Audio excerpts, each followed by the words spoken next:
Listening to the B.I.G show with your hosts, Calvin and Garland. The B.I.G show is a weekly breakdown of the sports world from a fan's perspective. Here are your hosts, Calvin and Garland. It is the big show. Big up, big up. I am Calvin. That guy right there is Garland with the little hating name over there. It's a whole long story behind that. But just know Garland is a straight Calvin's hater. big bro. Garland is a straight hater. But we are back. And we are on all the podcast platforms. You can see us live on YouTube. We're live on YouTube right now. And if you do have Spotify, you will be able to see us live on Spotify once this podcast drops on Spotify. What's going on with you, Garland? Don't do that to your big bro. Don't do that to your big bro. Big bro loves little bro. Look how little bro doing big bro like that. Don't do me like that. Yeah, don't do. You are something else, sir. Don't do big bro like that, y'all. Something else, sir. If you don't know, I'm in a group with Calvin. We have a 13-game plan. Is that 13? Yeah, it's 13 games. Yeah, 13. And so last night we had tickets to the Rangers Orioles game. Orioles won 2-1. And Calvin and I, we're both Capricorns. And only 2 days apart, actually. Yeah, January Capricorns, as a matter of fact. And sometimes we're so in sync that we dress alike. And so we're not girls. We don't talk about what we're gonna wear before we get to the game. But I'm talking. We had an instance of this in the CIAA. We had some tickets, and we both went to the game and looked down. We both were dressed alike. We had on Jordan 11s. We had on the same type of jacket, same type of shirt and pant. And we had the same hat on. And so I was like, okay, Calvin want to be like big bro because, I'm the oldest. And then we go to the game last night. And so my daughters brought me a throwback. That's a throwback Robbie Alomar jersey that I was rocking last night, the black one. But they also brought me a Orioles hat, and it has like the bill of it is fatigue type color, right? And so I had on some fatigue shorts and what have you with it, trying to match up, and had on some black Vans.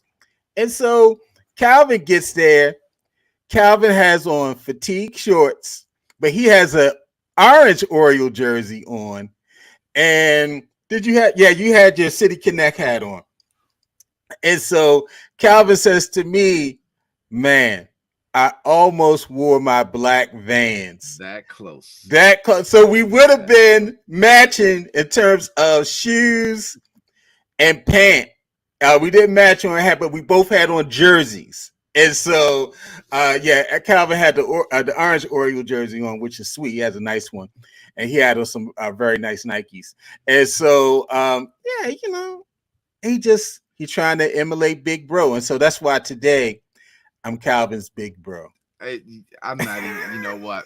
I'm going to just let you have it. I already stated my case to the vending girl yesterday, so I'm going to just leave it at that. And then he going to get mad at the little vending girl. She like, she don't know what to say.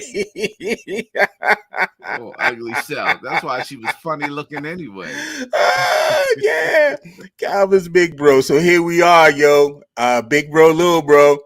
We're going to talk some NBA draft. We're going to talk a little baseball. We got a top 10 for y'all because, we are the basketball season, really, and we are the football season. So we're going to be reaching for some top 10s and stuff, have a little dialogue and discussion.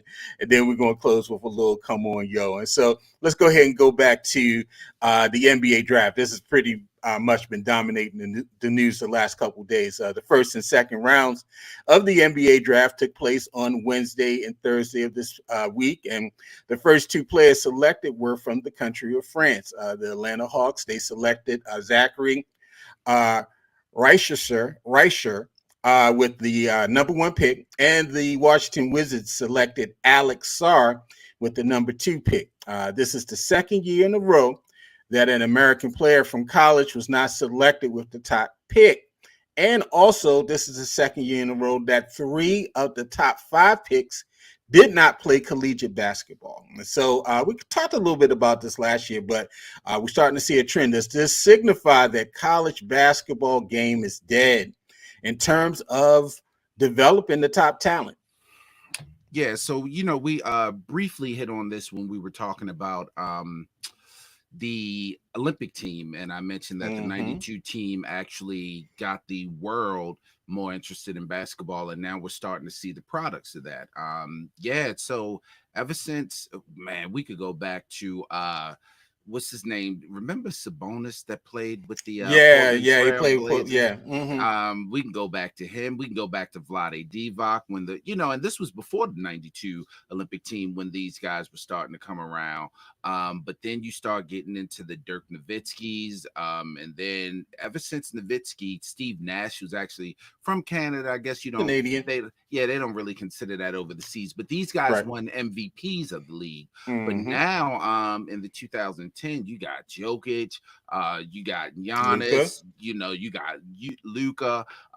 So man, I don't know. I don't know if it makes the college game irrelevant solely by itself, because you also got these guys now with IMG Academy. It's like Sure. it's just like college. Just I think the NIL is one of the better things to happen to college to keep the game relevant. But I don't follow college as much as I used to. A lot of these better players now are just staying 1 year, so it's really hard unless you already have a team. Like I'm a Maryland guy, but it's really Mm-hmm. hard to keep up with the other teams because it's just really no interest there. You're more keeping up with the free agency of college basketball right now, and just watching these players, men and women, go from team to team. So you're more keeping up with that now. Yeah, back in our day, I know probably since I'm big bro, back in my day, um, your top players stayed at least 3 years At at least minimum. At minimum. I mean, Ralph Sampson played, I believe, 4 years of college ball. Patrick Ewing did at least three. You had a lot of your top players coming out in the 80s. You very rarely had a whole bunch of one and dones. You had, at least at minimum 2 years. Magic did 2 years in college. And so you at least had 2 to 4 years. And so you were getting a seasoned player that was coming into the NBA. Now you're not getting that. You're getting an 18-year-old, you're getting a 19-year-old that, now AAU reigns supreme. And so it's not necessarily that they're getting all of their skills in the high school game. And once they get into college, it's so watered down. A lot of these guys, I ain't never heard of them. never I heard was of like, who are these people? Who is this? Um, I was also kind of shocked. I was like, wow, all right, Kentucky had 2 players taken in the top 10, but they couldn't get out of the first round of the NCAA tournament. And them. so there was no, now I understand why the coach got fired.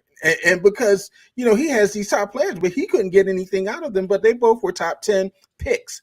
And so I think that, yeah, the college game to me is dead. They keep on saying, well, NIL is going to bring it back because now kids are not going to have to leave to go get money. They wasn't really leaving to go get money. I remember when you first had players coming out that first year, they had something called a hardship waiver. And so you had to apply in order to be considered for the draft, to be released from college to enter into the NBA draft. And so players like Magic, and there were a couple others that came out. Spencer Haywood, I think, was one of the first hardship cases. You had to actually apply and show that you needed the finances in order to come out your freshman year or your sophomore year. A lot of these guys, they're already getting the bag when they come in, and they already got the bag in high school. And so it's not necessarily that they need the bag. I think, college is what's the incentive of staying 3 years? Yeah, There's no it's none. incentive. It's none. It's There's no absolutely none. incentive. There's no incentive to stay and develop the skill. Hey, as long as you can generate some interest, you have some people looking at your clips and what have you, you can get picked in one or the first or second round. And so I think the quality of play, particularly from American players, because a lot of your European players, these top two picks, they've been playing professionally in their teen years. Luca was Luca played playing, at 16. Yeah. it was playing at 16, and so they're coming in with the professional experience versus these college guys. I mean, let them have an injury. I mean, Zion, I think that was the last big college player. That was the last big name to come out of college that year, and he didn't play the full season.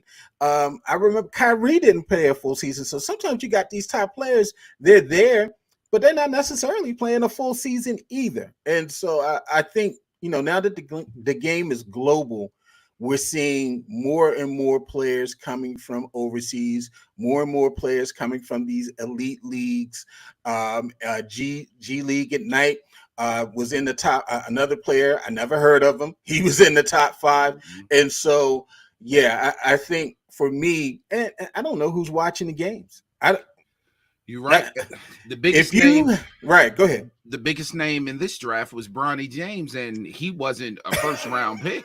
But that was the biggest. That was the biggest. That was the biggest name in the draft. Was Bron? That was the person who had the most draft name. Yeah, but and so that's crazy in terms of the draft. And so it's obvious the top talent is not in the college game anymore. The top talent is outside of the college game, and we're watching the rise of women's college basketball. So because the women almost have to stay 4 years because the WNBA is so full of stars, they can't just go there. So we're actually watching that rise in women's college basketball. And of course, it doesn't hurt that you have the Angel Reeses and the Caitlin Clarks to help move the game forward. But now everybody is interested in that. You got Dawn Staley and her South Carolina team going for another finals. Like it's just, the women's game is starting to rise. There's much more interest in the players, and those players are starting to become household names a lot more than the men's players. Yeah, I think I probably give it at least another year or two before somebody sues to start the women going early. I give it at least another year. Someone's going to go ahead and take a legal case. I think they can. I think they just don't because of the money. The WNBA is going to have to come up off of money for these women to leave early. Angel Reese was already making $1 million before she entered the WNBA. Why leave? Why leave? Right. So. Okay. Can WNBA players leave early? Well, can college women? Can the women college? Okay. Women college. Okay, women college players. Did Jay say no Google? Just argue. Oh, Jay, be quiet. They can't leave early. You're right. Yeah, it's the NCAA rules apply to both. They can leave early, but they just don't because there's some qualifications. They have to turn 22 during the year of the draft, and so. Oh, really? Yeah. I didn't know that. So they can leave early, but they have to be at least 22, and so so basically they're stuck there, and so you're gonna have to do if you're coming in as an 18-year-old freshman, you're gonna have to do. Several years before you can go ahead and leave early. Well, WNBA is going to have to come up off of some money before they even really want to do that. Sure. All right. And so you mentioned Bronny a little earlier. And so nepotism reigns supreme, people. The biggest story of the draft occurred on the second day when Bronny James Jr. was selected with the 55th pick of the second round by his father's team, the Los Angeles Lakers. This selection was allegedly orchestrated by super agent Rich Paul, who reportedly warned other teams not to draft Bronny, and if they did, he would go to Australia to play instead of reporting to the team. This will be the first time in NBA history that a father and son will play together on the same team. Some people say it already happened in Cleveland when LeBron was playing with his teammate. Don't do that. But this is going to be the second time in the James family that this is going to happen, allegedly. And so, let me stop. This will be the first time in NBA history that a father and a son will play together on the same team.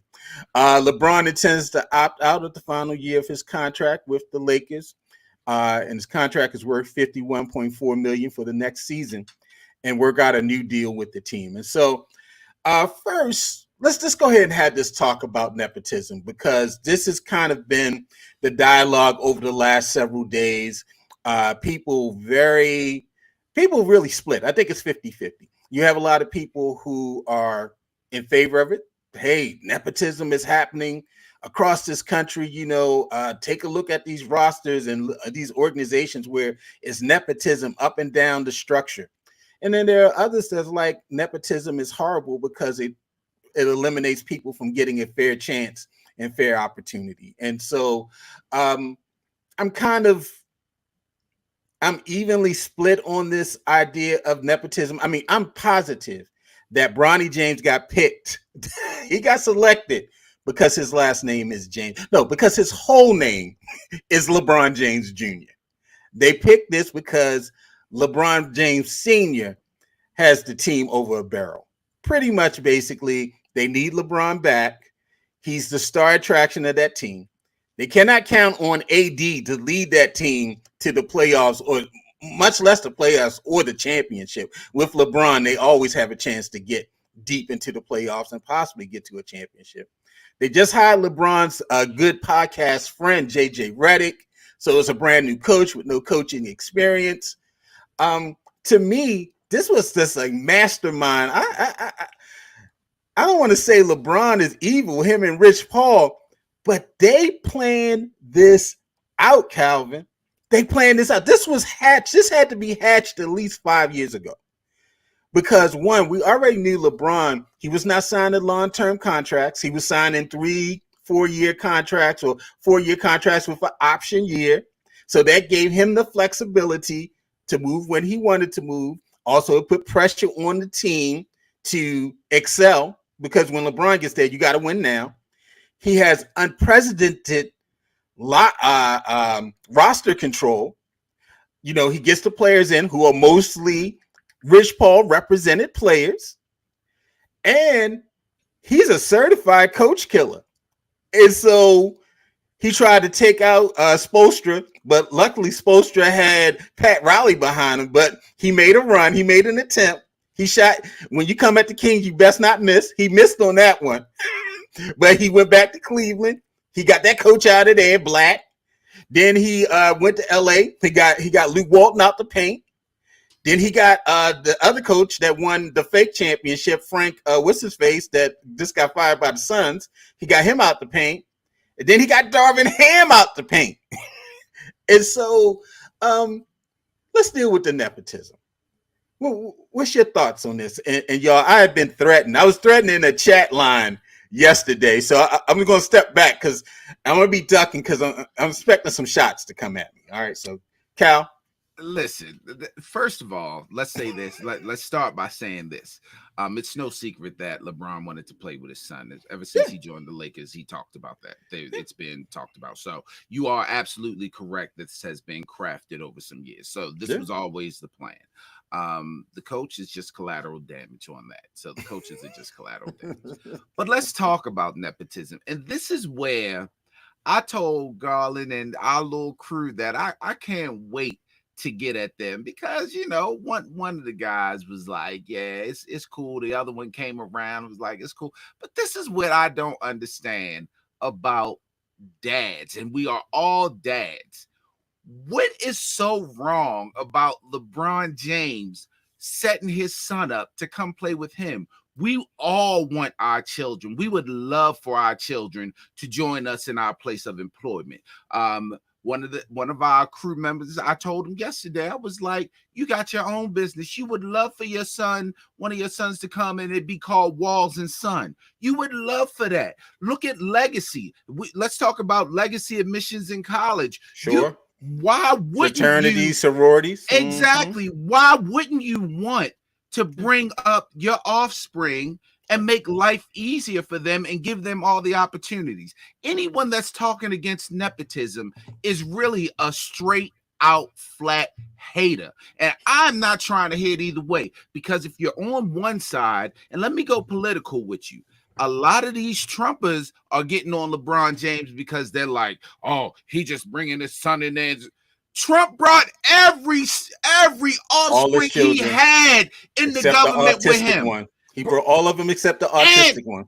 they tried to get him to run for office in Florida earlier this year. They tried to get him to do that. So I'm not trying. Nepotism as a word may seem bad, but shit, I wish I could have brought my son in with me. Now my son is out here doing bigger things than me. I'm about to get him to bring me in with him. Like, what is wrong with LeBron James wanting the best for his son? Now, I do admit it may not have been the best decision for the team.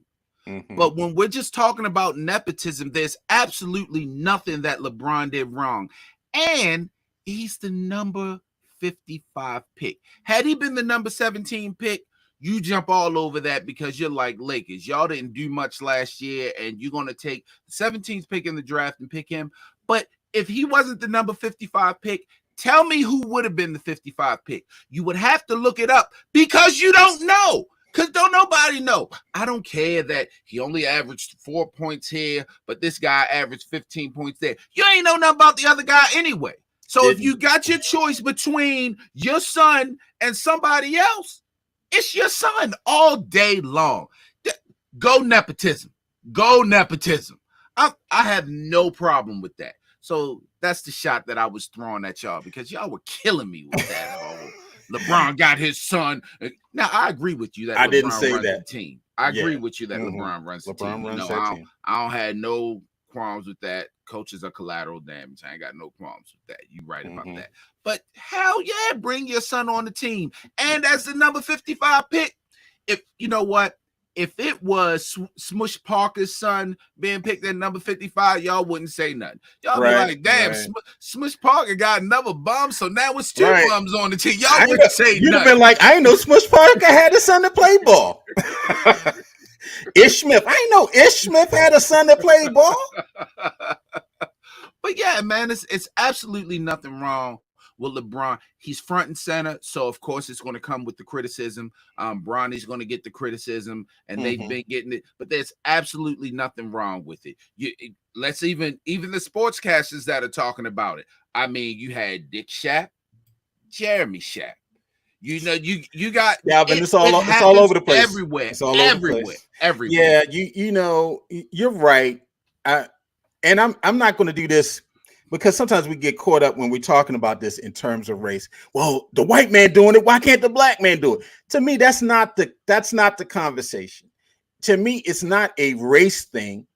It is a thing of how we want, like you said, we want to pass along legacy. We want to give opportunity. That's why we do the things we do, so we can set up our children. If you are a business owner, when you're about to retire, you don't want to hand that business over to someone else. You want to hand it over to your children because you built it up for them. And so when we see the Cowboys ownership structure and all of his children are CEOs and CFOs in the organization, yeah, that's the way it should be because he's building up the Cowboys to when he leaves, he's going to pass it on to his children. The same thing that Dr. Buss did with the Lakers. He passed it on to his children. And so, yeah, that's what we really work for. We're trying to build legacy. And I think that's probably the word we should be using instead of nepotism is legacy.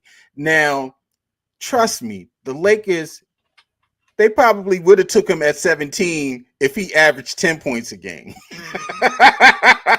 Possibly. They would have took that boy at 17 if he averaged 10 points. But because that boy averaged below 5 points, they knew they had to wait to 55. Okay, so I'm glad they did not go totally dumb. But yeah, I mean, to me, Calvin, and I put this on Facebook, it was kind of tongue-in-cheek, but I was serious as well, that I don't think there's been an African-American athlete that has controlled the narrative more than LeBron James. That he's controlled it better than Michael Jordan. Even Michael Jordan didn't have this amount of influence within an organization where he was. I mean, the Wizards kicked him out the door. Just gave him his papers. Yeah. So you want to know who shut? There are two people who shut Michael Jordan down. Dean Smith at UNC and Abe Pollin in Washington with the Wizards. A. Poland said, I built this organization up to pass it to my daughter. Huh? Shut him right Amen. down. Shut him right down. Mike played for him to boost up the attendance. Then when Mike said, all right, I'm done, I'm ready to go ahead and take ownership now. You ready to take ownership? He was a minority owner and he of was the Wizards and the Capitals. Yeah. He had both. He said, you ready to you trying to take over? Oh no, that's not my plan. My plan is to pass it on to my family. And so even the most influential player of that era did not have the influence of this one. This one controls every team that he goes to. He controls every word that comes out about him and his family. And he's making all those decisions. And that's major. That's major. And he got a political voice as well. It might not be Muhammad Ali type or Jim Brown type or Bill Russell type, but he has it. So we don't have to guess how he felt about Black Lives Matter or all these other things. Hey, black Republicans buy tennis too, just like Mike did. And Mike didn't say that. Mike said, "Fuck them kids." Y'all know I don't curse, but I'm gonna have to do it. Mike said, "Fuck." Mike said, "Fuck them kids." Mike didn't say that either. Mike said, "Fuck them Democrats." Republicans buy tennis shoes too. Like this. But you're absolutely right. Now, when it comes to his voice, he did get thrown out of the paint when he talked about China. They did kind of, you notice he said something. Him and Daryl Morey, they said something about China. Shut right on up. They shut that shit right down. The NBA was like, whoa, we're not ready for this one. That's where we trying to go get this money at. That was his nigga wake up call right there. LeBron, every athlete gets one eventually, and that was his. That was his. They was like, chill out, bro. Right. Silver was like, stick to the domestic stuff. Yeah. Black Lives Matter, police brutality. Stay with that. These borders. Stay within this border. But you about to mess up our money. You about to mess up our international money. Stay over here in the U.S. They shut that shit right now. No, listen, talk about the police. Y'all talk about and the people that are against nepotism. Y'all would have been real mad if E.J. Johnson was a ball player because Magic would have got his 6'6" ass right up in there, shooting, doing cartwheels and splits after every, doing the death drop after every duck. Been voguing at halftime. We're gonna have a Vogue contest. He'd have been singing the national anthem and everything. Been like, hold on, let me get my level straight. Hold on. Oh God, yo, I'm not laughing. Yeah, it's just I don't understand these people that are. I do understand. Really, it's really just hate for LeBron James. Yeah. That's really all it is. It's a hate. I think it's that people. I mean, we always root for the underdog. I mean, that's what this country is built on. I mean, yes, the country is built on manifest destiny. Hey, we already got a destiny. We work towards it. We work hard. We pick up our buckets and we go to work. And so, allegedly, America is always for the underdog. Half the country voted against their own interests in that one, so I don't know if we're always for the underdog. So, but anyway, that's a whole what's that saying that we learned? To the richest goes the spoils. That's true. That's true. Yeah. And so we don't like it, but it happens. And so congratulations to Bronny James. Congratulations to LeBron James. And we'll see what happens. It's a great story for the family. Also, there's a rumor that LeBron wants to play with the daughter as well. That's his youngest child. And so I'm not sure how he's going to do that, if he's going to try to get in the WNBA, but that's the latest word, that his next plan is to play with the daughter. So basically, in the year 2037, the Washington Mystics are going to draft LeBron James, the LA Sparks, LeBron man. Let's call him LeBron man. Yes, LeBron man is going to be playing for the Sparks, and LeBron's youngest daughter will be drafted. What's the daughter's name? I don't know. Mama name is Savannah. I can't remember the daughter's name. I can't remember. And by the way, now that I mentioned it, Savannah had a couple tears in her eyes when she got drafted. Like they didn't know it was going to happen, but she had a couple tears in her eyes. Right. But outside of that, hey Savannah, how you doing? Zori. How you doing, Savannah? What's Yeah, good? yeah. Don't you better go ahead, yo. Good. Yeah, Zori. Zori is the daughter's name, and so yeah, so that's that word that LeBron wants to play with Zori, and so we're gonna see what happens with that. LeBron man and Zuri on the same team. Y'all gonna be real mad when Angel Reese have a baby and her baby playing with her on Chicago Sky. Y'all gonna be real mad. Angel Reese and Angel Reese Jr. I think it's gonna be Angel Reese the third because I swear her. Yeah, because the mother's name is Angel. Yeah, I think her name is Angel Reese. It might not be Reese, but let me leave her alone. Shout out to Angel. Yeah, leave Baltimore alone. Come on now, Calvin. Big Love. You remember the show Big Love that came on HBO? I do. Wasn't what's his name in that? What is that guy's name? Jeez, always talking. I forgot his name. The star of that show. I forgot. But yeah, Big Love. Well, guess what? Big Love. There was a Big Love controversy in the draft, and it caused a player to fall in the draft. Duke center Kyle Flipowski, who was projected as a first-round pick, fell to the second round and was selected 32nd by the Utah Jazz. But his descent is being credited not to his play on the court, but a relationship off of it. Now, allegedly via a Twitter account of Flipowski's brother, Daniel, Kyle has been estranged from his family for several years because he is being groomed for a Mormon marriage with his girlfriend, who is 6 years older than him. And so, Calvin, what has been the largest age difference between you and someone you dated? Bruh, what are you doing? Bro, you married. You straight. Katina, she ain't gonna pop you in your head for this one. So go ahead. You can answer this one. What are you doing? You good, bro. You married. You got years on you. You good. You can answer this now. First of all, it's fitting that he was drafted by Utah. Yeah. Right place. Right place. I said white place. Right place to go. Same thing. White place, white time. Right. You did it right. I'm sure somebody in the state of Utah like, what's wrong? I mean, this is normal. I don't see what's the girlfriend's 6 years older. She was grooming him, and well, let me see. Let me think back on mine because I've had a few. And basically with 6 years, just pick one. 6 years, he's basically playing for second place because I mean, what's 6 years? That's 6 years. That's walking down the street. That used to be walking down the street for your boy.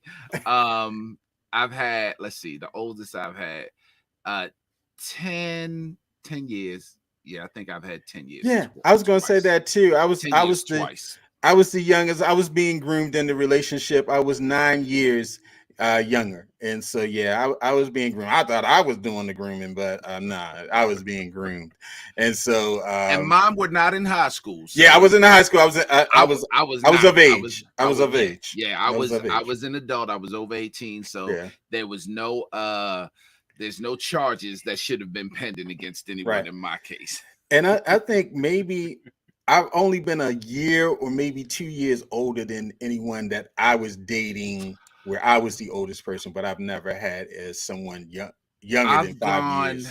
I've gone the youngest. I try to stick within 2 to 3 years below, but I think I've gone 5 or 6 actually. I've gone 5 or 6. Mm-hmm. Yep. Once or twice. Don't name no names, but Nah, I ain't. God bless them. God bless them. Hopefully they're okay. We turned out maladjustedly well from being groomed, so hopefully, they're okay with that.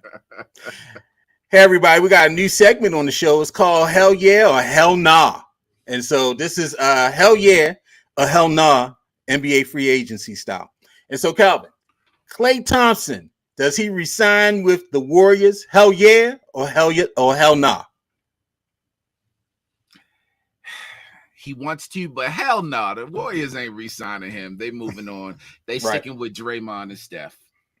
I agree with you. Hell nah to that. I think they've ran their course, especially if he wants big money. I don't think he's going to get big money in the open market anyway. He's going to get 6th, 7th player off your bench type of money. I love Klay. Klay was one of my favorite players on the Warriors. I just think his skill has diminished. It's hard to come back from those multiple injuries Yeah. that he had. And he did come back and he played relatively well, but he was not playing at the level that he played at before the injuries. He's getting older. And so, yeah, I don't think it's a hell no that he resigns with the Warriors unless he gives up a lot of money and, he takes a significant pay cut. Hell yeah or hell nah. Paul George returns to the Clippers. That's a really good one, and that is a hell no. Paul George is going to move on from the Clippers. Paul George is chasing that ring, man, and he's going to try to hook up with somebody else. The Clippers seem to be snake bitten. Although they do have the new owner and they've done a lot better, they still cannot get over that hump. So Paul Yeah. George is moving on.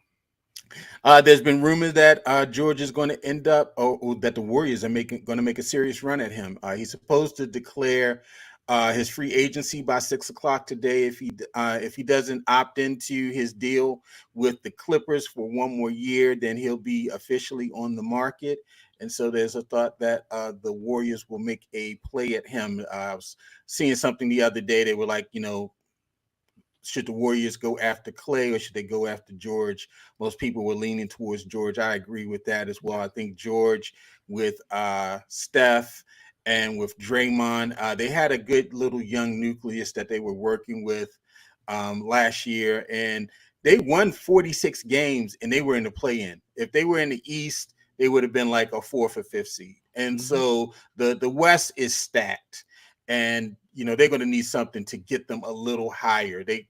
And this has happened to them the last couple years. They had to go through the play-in, and this is not going to be good for them. They need to be at least up in the 6 through 9 or 6 through 8 seeding, and that would work for them. It is very high and it's young. It's not only top heavy in the West, but it's also very young. You got the T Wolves, you got OKC, Mavs are young. Denver, they're not so much young, but they got the best player in the league, and so you're gonna have to do a lot to get up there. And Lakers just signed Bronny James, so you definitely got to match that. Oh, you being sarcastic. You got shooting against chairs. Yeah, you gotta match that. One of our friends in our chat, I ain't gonna say his name, and he's talking about how Bronny had the highest percentage, one of the highest percentages of shooting threes in the drills at the NBA Combine, and I'm like, he was shooting against chairs. He was running to spots and just shooting against chairs. He wasn't shooting against anyone, so I could be a Splash Brothers shooting against chairs, and so we'll see how that goes. Hell yeah or hell nah. James Harden, he signs with the Clippers. I'm gonna say hell yeah, he signs, but he's not gonna last. Something about Harden, that's what he does. Like He's like, yeah, I'm gonna sign here, but I'll see whoever else wants me. I'll see you in about 2 months. Right. I'll let me halfway through the season. I'll sign here, but at least by game 40, I'll be in this city. Yeah. So that's what usually happens with him. He like a cheater. He like, they married to me, but I ain't really married to them. Like right. We got an open relationship. Right. I'm their husband, but they're not my wife. And so yeah. So yeah, all right, and so we'll see what happens with free agency. Not a lot of big names out there. I think DeMar DeRozan's out there, maybe someone else, but outside of LeBron, and of course he's going back to LA once they drafted the son. Probably the biggest fish out there right now is Paul George. Yeah, that's the biggest fish. All right, let's talk a little Orioles. The Orioles, they're in the midst of a 45-game stretch with only one day off. They've already had that one day off, and despite a recent 3-game losing streak, they're tied at the top of the division with the Yankees with the 52-30 record, and they're on a 3-game winning streak with decisions over. 4? No, because they won the last game with the Guardians, and then they just won these first 2 with. Oh yeah. Yeah. So they're on a 3-game winning streak with a game over they won against the Guardians, took the last game of that series, and then they've taken the first 2 of a 4-game set with the Rangers. And so game tonight, they won last night, and again they won on Thursday. And so despite injuries to the pitching staff, the team remains, and I've been kind of harping on this, they remain in the top 5 in team ERA, whip, and batting against average. And so just some of your general thoughts about the O's. What are some things you think they might need, or the direction that they're heading in? These arms are they're good, but a lot of times when we're watching the games, we're very worried, especially after you get maybe past Rodriguez as a starter. We're still, out there that a third starter probably would be needed by the time you get to the playoffs. Kimbrel's been closing out games pretty well of late, but I'm not sure if I want to hang my hat on him as that he's a Bautista when it comes to getting the ball in the ninth. Cano, he's been walking a lot of people. When he's been coming in on his innings or two, he walked 3 people. Well, no, at least 2. He walked 2 people last night coming in the 7th. And then the pitcher that came in after him, Webb, he walked someone, and they wound up walking in a run that was made it to 2-1. That's the Rangers got that run off of a bases loaded walk. And so you need your bullpen to be shut down, because sometimes they're not going to hit 4 or 5 home runs in a game. And so what are your thoughts about the O's? Yeah, so absolutely. So we all know that they need some pitching, but they've been able to pull it out. Now, I really need them to. It's 4-game series against the Rangers. They won the first 2. They have to win one more, and then they get that Monday well-needed, well-deserved break before they start back up again. They have to get that. So hopefully they'll get tonight or tomorrow night, which are both nationally televised games, by the way. The O's are doing well. The bats are there when they need to be there. Of course, when they went on that 5-game losing streak, it was tough. But hey, man, you can't expect the ebbs and flows of baseball are about how you recover, and they seem to be recovering well. And they built up such a big lead not a big lead, but they built up such a big momentum that even that 5-game streak didn't really take them out too bad. Plus, the Yankees started struggling, and actually, the Orioles are in first place by percentage points.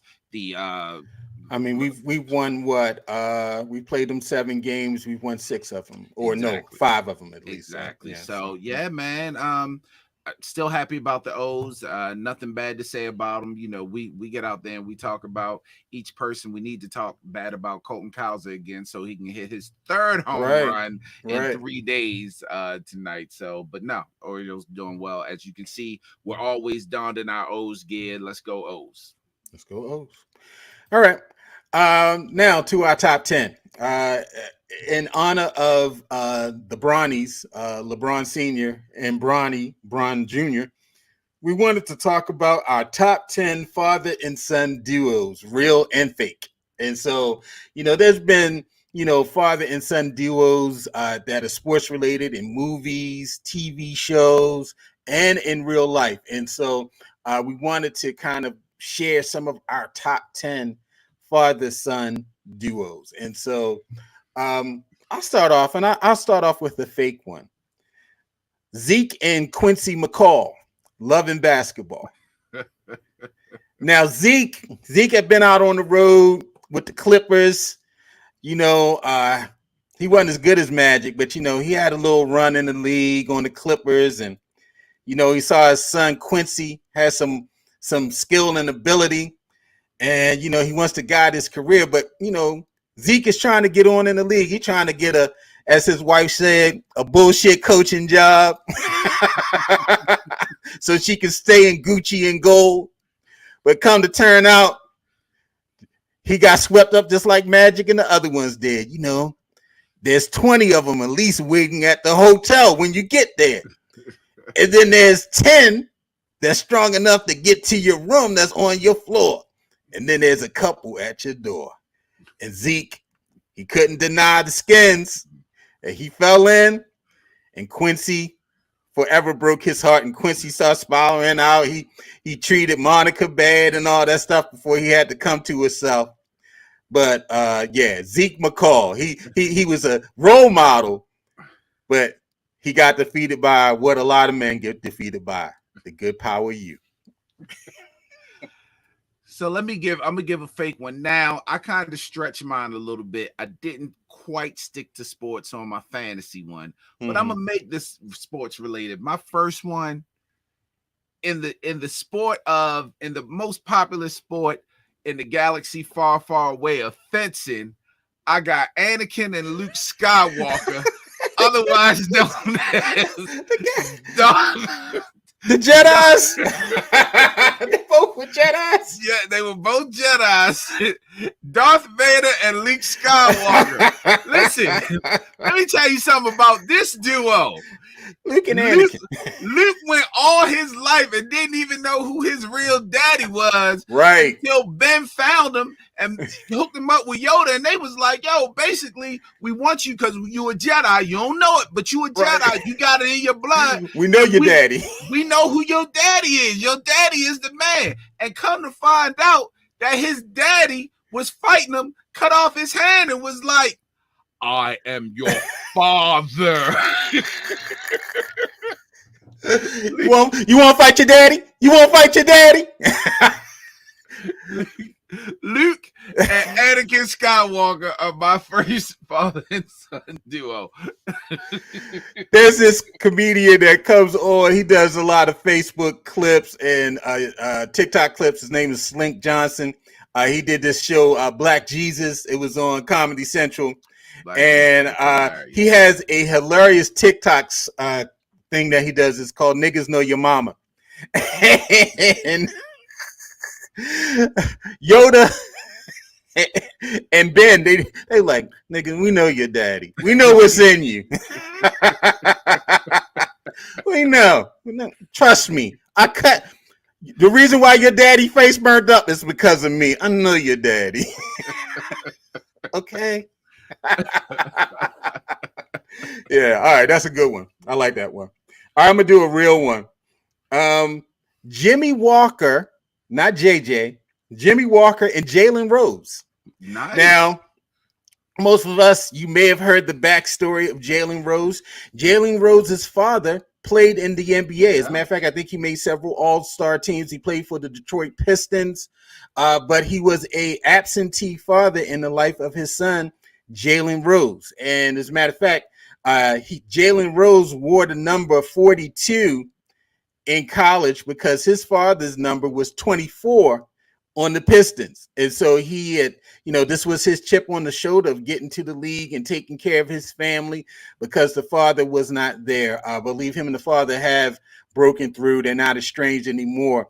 But, he talks in length about the impact of not having a father in the home and knowing that his father was a basketball prodigy and how that talent was in him, but he didn't have his father's guidance. Nice. That's a nice one. And Thank you, sir. Garland talk about we think alike because my next one is a real one, has to do with basketball and has to do with a more in opposite of Jalen Rose's experience, a more recent estrangedness, and you'll understand if I say it. I got Jelly Bean and Bean Bryant. That would be Kobe. Oh yeah, and Kobe and Joe Bryant. Yeah, Kobe and Joe Bryant. Joe Bryant played in the NBA, and then he actually went on to coach a WNBA team. We all know, rest in peace, Kobe Bryant. I don't really have much of a story on them, but when I say they were more recently estranged, they didn't really become estranged. Yeah. For him, his mother and his father, he became estranged with them when he started making. They allegedly stole some money. Mm-hmm. Yep, a whole financial thing. So it's a shame when that happens to families. But that is a father and son duo that's in sports. NBA, I can't believe we thought about the same thing. We thought about the same thing. I keep on big bro. And so y'all, I'm Calvin's big bro. Okay, if I ain't look like my daddy and I know I ain't come out my daddy, I'm Calvin's big bro, y'all. You wild. All right. My second one, this is fake. Jake and Jesus Shuttlesworth from He Got Game. Now, Jake was in prison. He in the belly of the beast. And his son is the number one basketball talent in America. Jesus Shuttlesworth at Lincoln Tech out in Long Island, the home of Steph Marbury and a couple of NBA players as well. And they want Jesus to go to Big State. And so the warden comes to Jake and say, hey, if you can get your son to go to big state, we will let you out of prison early. And so they let Jake out of prison with Jim Brown and some white guy as his parole officers watching over him. They send him to Coney Island, and he gets 3 days. Only Spike Lee. He gets 3 days to try to convince his son, who his son saw kill his mother in a freak accident in the house. They were, he put the basketball in his hand. He basically trained his son up to be a top player. And the wife and Jake got into a argument in the home, and the wife was trying to stop him from disciplining Jesus, and she fell and hit her head against the stove and died. And so it was, he didn't murder her. He wasn't abusing her. It was a freak accident, but nonetheless, he went to prison. I know I'm giving a whole movie. If you ain't seen He Got Game by now, I don't know what to tell you.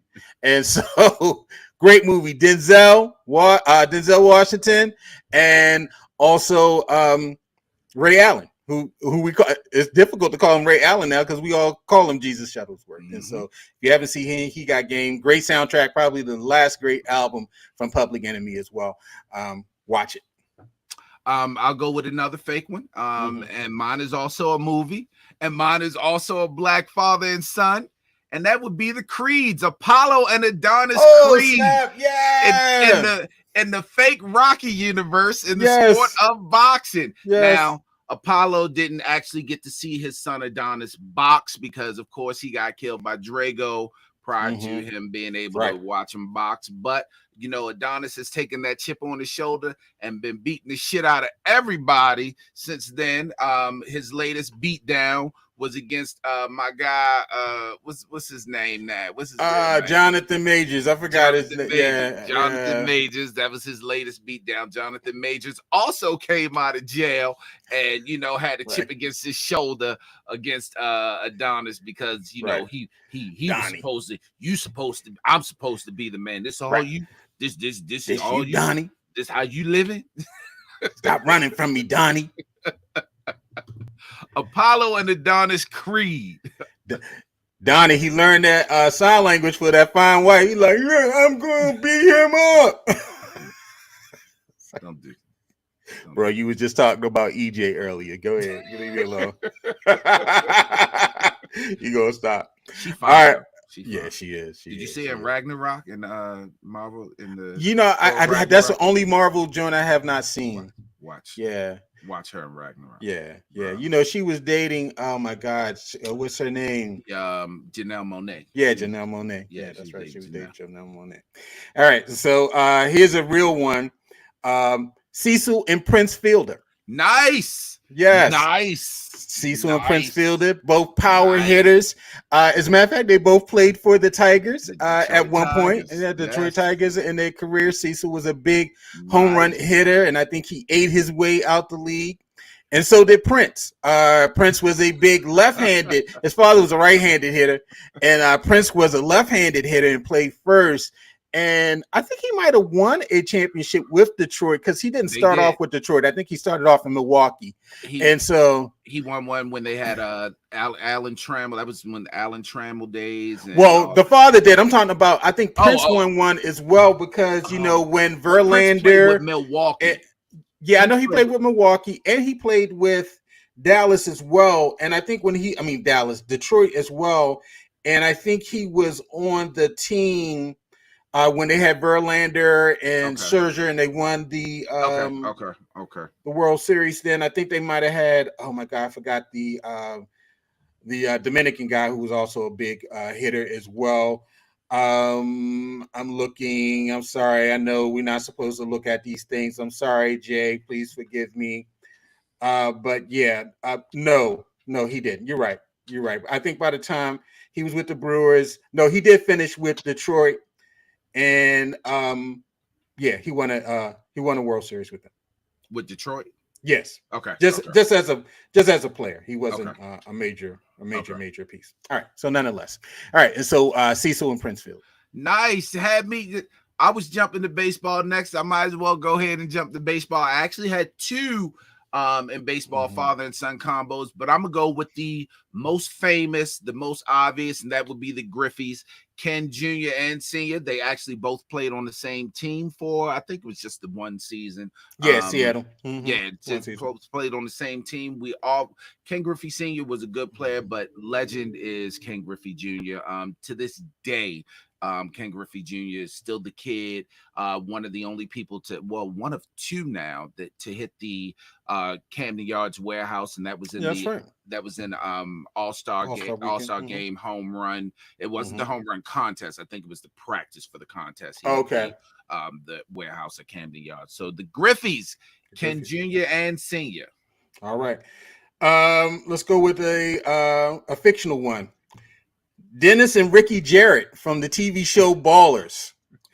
On HBO, The Rock had a show called Ballers, and one of the main characters, John David Washington, Denzel's son, he played wide receiver, Ricky Jarrett. And Ricky Jarrett, just out here just throwing money and running through chicks. Well, he was trying to be better than his dad. His dad played in the league as well. His dad was the actor Robert Wisdom, who played the police captain, one of the police captains on The Wire, Bunny Colvin. And so if you remember the character Bunny Colvin from The Wire, that was his dad, Dennis Jarrett, as well. And so he had this difficult relationship with his dad. And he was one of those, he wore the number backwards. His dad was one number and he wore it backwards because, trying to erase the ghost of his dad. And so, Dennis and Ricky Jarrett from the TV show Ballers. I'm gonna stick with real, and I said I had two baseball. I actually had three, so let me just jump with one of my other baseballs. Something that is dear to our heart, and that would be the Ripkins. And we get a triple entendre with the Ripkins. Right. We get Cal Sr., Cal Jr., and Billy Ripken, who we talked about last night. Right. Some straight nepotism and brotherism there, because Billy Ripken wasn't the greatest player. But hey, we get the Ripkins. We got all three Ripkins here. Cal being the Iron Man, breaking Lou Gehrig's record. Cal Sr. actually coaching the team not too long, for maybe about a season before he got fired. But yeah, we got the Ripkins here in Baltimore, Cal Jr., Sr., and Billy Ripken. And Cal Jr. managed to get his son drafted by the Orioles, and he played in the minor league system for a while, Ryan Ripken. Super nepotism there. That's super nepotism. Yeah, we see it a lot in baseball. Teams will draft a player's son or something as a favor and what have you. I remember way back in the day, Mark Belanger had a son and the Orioles drafted him, because Mark Belanger's, years with the organization. So a lot of times they do it because the draft is so big. They know a lot of these players are not going to make it through. As a matter of fact, you talking about, I got some throwaways. I'll say the throwaways for last, but the Mannings, we can't forget the Mannings, Archie, Eli, and Peyton. I had them on my list. Yeah, they're on my list as well. Archie playing for the Saints and then the Orioles, and of course his Super Bowl winning sons. Eli with the Giants, Peyton with the Colts and the Broncos. And so the Manning, and they have a grandson. Well, Archie has a grandson that's at Texas. I don't know if we're ever going to see him play because the guy before him is pretty good. But we'll see what happens with that. He had a third son that actually played. Yeah, third son was pretty good too. And third son got injured, I think, in high school and pretty much messed up his career. I'll come back to baseball. Let me go with a fake one right here. And in the super sport of superheroism, I got Mr. Incredible and Dash, the Incredibles. This ain't right. All right, I took the Skywalkers. And now we got the Incredibles. Yeah. Mr. Incredible and Dash. Bruh. I told you when we got on here. Let's just get the Black Panthers. Let's just get Black Panther 1 and 2. He ain't even well, y'all should have seen the second one by now.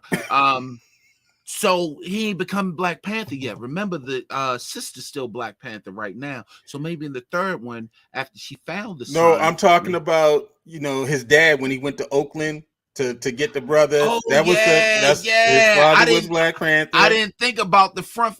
If we're gonna do that, because the guy that he killed was what's his name? Killmonger's dad. Yeah. So yeah, man, let's go. In the world of superheroism, in the sport of superheroism. Oh my God, we're reaching, y'all. I got some real ones. I told you it was kind of difficult. Yeah, like, it's kind of difficult. Yeah. I got, and just for the rest of my list, just to throw some out.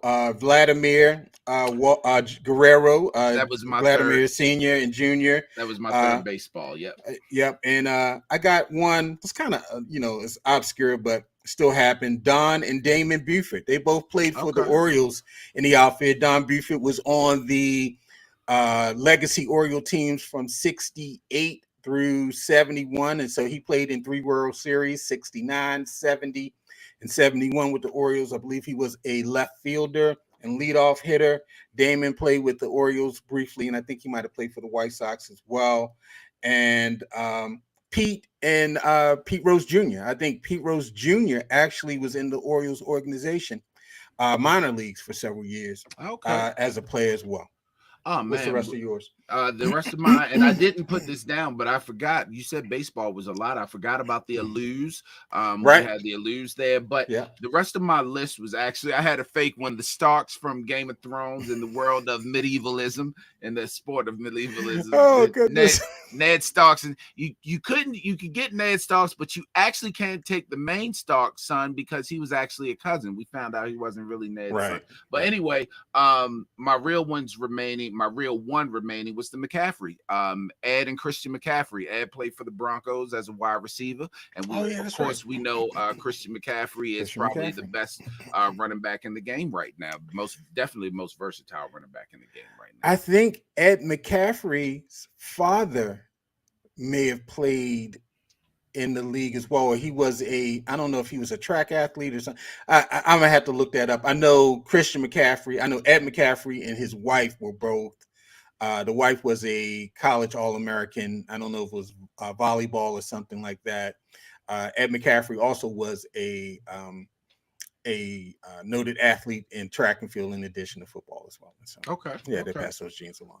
And so so there you go, y'all father-son duos.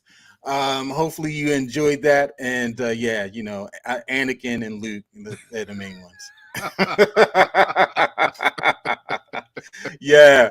And so we're gonna close the show out with a little come on, yo. So Calvin, I pass it to you. Gotta come on, yo. Yeah, I gotta come on, yo. My come on, yo, is for Garland Thomas. It's for you, sir. This is my come on, yo, for you. I got a whole bunch of ways to go, but this is what I'm gonna get on Garland about. So we're at the game yesterday. Orioles are doing well. Orioles are winning. We are in the bottom of the top of the bottom of the eighth inning. Bottom of the eighth inning. The Orioles, we trying to rally. We trying to go up more than 2-1. So when we get to the ninth, we have some cushion because we got Kimbrel coming in. And up until yesterday, we just found out that Kimbrel, it was his first time actually making a save when the Orioles are within 1 run. Yeah. So we needed some more runs. The whole stadium started doing the wave. We all going around doing the wave, and this is what Garland did, the wave, but he waved it off. The wave come around the R section. We all up. Garland do this. That shit out of here. Yo, I've never seen an Oreo fan that's such an Oreo hater. Like, if you've never seen, listen, if opposites, Garland is I don't know how he Capricorn, because he should be a Gemini. He is like the twin battling himself. He's an Oreo fan, and he went to do the wave and then waved it off. Like, I'm not. Yo, come on, yo. Come on, Garland. What are you doing, yo? The wave is so 1980. They were doing that back when people were going to Oakland athletics games. I can't believe in 2024 they still trying to do the wave. No, I ain't doing the mess. That stuff is old. See, Garland is the guy in the jury room where all 11 of y'all are like guilty, and Garland is like, well, wait a minute, not so fast. Y'all have been there 13 damn nights and trying to go home, and here go Garland. Let's look at the evidence one more time. Can we ask the judge a question? That's Garland, y'all. Garland is the guy that in class when everybody ready to go to recess because the teacher's like, is there any questions? Don't nobody raise their hand because it's time for recess. Garland raised his hand and be like, yeah, could we go over? And the rest of y'all be like, God damn. That's Garland, y'all. Come on, y'all. That's not me, y'all. That's not me. That's not me. But we're not doing no old cheers from 1972. We're not doing these. The wave. The wave. It don't matter. It was a throwback night. Joan Jett was there. It was a throwback night. I waved properly. Keep that mess up there. You waved it off. And because he waved it off, the Orioles had runners on base, but they scored nothing because Garland waved the wave off. Absolutely, yo. We need everybody energy. And absolutely, Garland waved it off, and we got the third out. Of here. Get that mess out. Come on, yo. Wave. Come on, Garland. Come on. Garland. Can y'all come up with something new? Can we start something new? The wave. They out here doing the wave, y'all. But he say that, but he will be first to be like, it's Orioles magic. Orioles magic is older than all that shit. But he gonna say that. He'll throw back the Oriole magic, but he ain't gonna wave. Let me tell you about Oriole magic, first of all. I was there the night that Oriole magic started, June 6, 1979, when Doug DeSense's hit that game-winning home run in Memorial Stadium. I was in left field. I remember the start of Oriole magic. But you don't remember how to do the wave. See what I'm saying, y'all? See what I'm saying, y'all? I doing no daggone way. Garland is his own hypocrite. No. Garland don't. One shoulder, Garland was like, yo, let's do the wave. The other shoulder was like, man, fuck that wave. Come on, you know what? It ain't right. It ain't right. It ain't right. It ain't right. That ain't right, y'all. That ain't right. No, I ain't doing no wave. Anyway, I'm a be to come on yo for a couple games. Wave. Come on, yo. Come on, Democrats. I don't care if Joe Biden think it's 1942 and the Andrews sisters are singing on stage. I don't care if he think it's 1950 and he's about to have a malt at the malt shop. I don't care if he don't look at his wife and he don't remember her name or the names of his grandchildren or the son that just get ready to go to prison. He can mess up whatever he wants to mess up. He can think it's 1973 and Richard Nixon is the president. I ain't voting for no daggone Donald Trump, and we ain't taking him off the ticket. Unless you bring Barack Hussein Obama back, which he can't legally do. Unless you bring it back, Barack, bruh, hold on and get your buns to the polls because we're going to have to rock with Joe Biden. First, they ain't going to vote for Kamala. Get that out your head right now. They ain't put no woman. They had a qualified woman. Remember, we had a qualified woman. Her name was Hillary Rodham Clinton. And she wasn't qualified enough. I mean, she was a Rhodes Scholar, all this. She wasn't qualified enough. For them. For them, for anybody, for America. America, they don't want their women running stuff. And so, yeah, I know it looked shaky. I turned it on and he was like, one minute he just stopped talking because I could tell he didn't remember what he was talking about.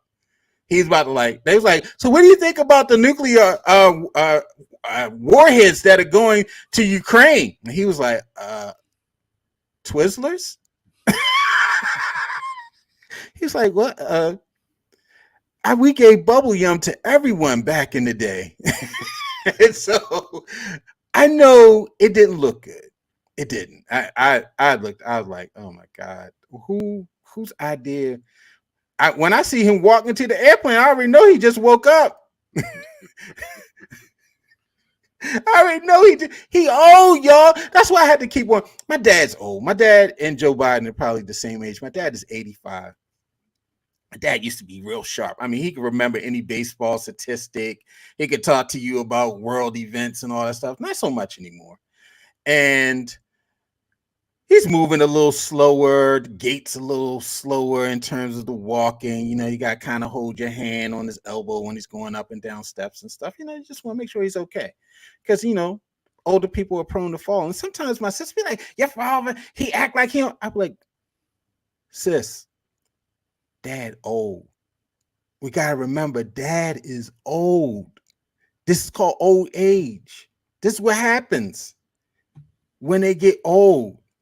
They can't remember all the stuff no more. They can't do all the stuff anymore. And this is what happened. It's a shame that we don't have any other choices in the political realm that we could rock with, that we know would beat this idiot, Donald Trump. But right now, there's no other choice. There's no last minute help. There's nobody sitting on the bench that's going to jump up and run. It's not going to happen, y'all. We're about to go into the conventions next month. Elections in November. Ain't going to happen. Too late. If they were going to take him off the ticket, it had to happen last year.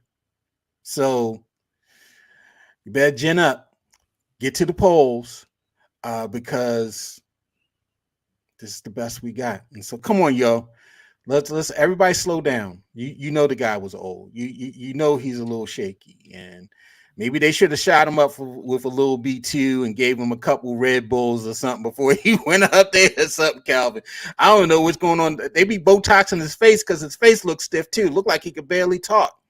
But yeah, come on, yo. Hey, man. If you didn't want to vote for anything else, he said one line that just was like, okay, well, that's all I needed to hear. You have the morals of an alley cat. Yo, he told y'all Donald Trump got the morals of 1920s. You dirty cat. Why I ought to just punch you across the lips. Right. Why I ought to knock your lights out. Yeah. It's real smart you got there, Trump. Oh, the morals of an alley cat. Why I oughta, I tell you. If I could get across there, you dirty rat. Why I oughta. Hey, man, I wholeheartedly agree. The state of our political choices are very sad, but to be very honest, there's only one choice. Trump can sit here and jive you all kinds of ways, which he does. He got up there just lied. He gets for lied. some reason.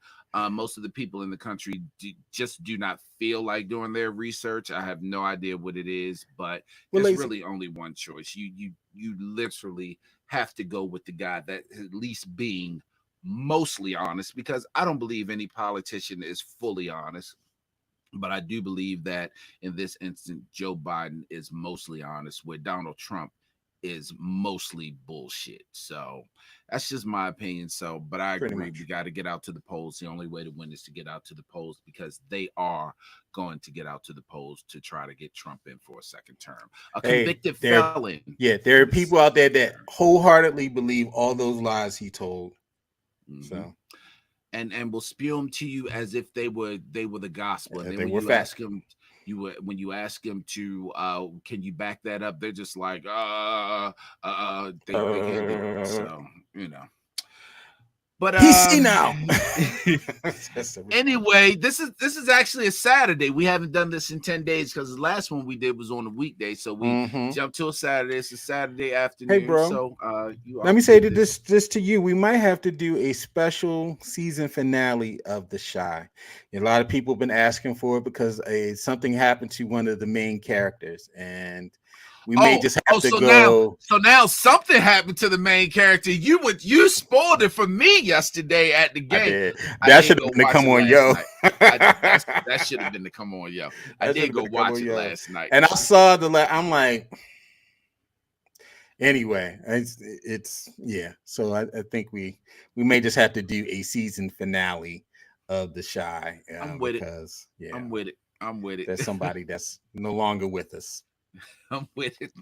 Hey, so another great show by the Big Podcast. Hopefully, you all will listen. Once again, it is live Most on definitely. YouTube right now, but you can go back and watch it again. You can listen to it on all the podcast platforms. And if you do have Spotify, you will be able to see our Oreo Don beautiful mugs here.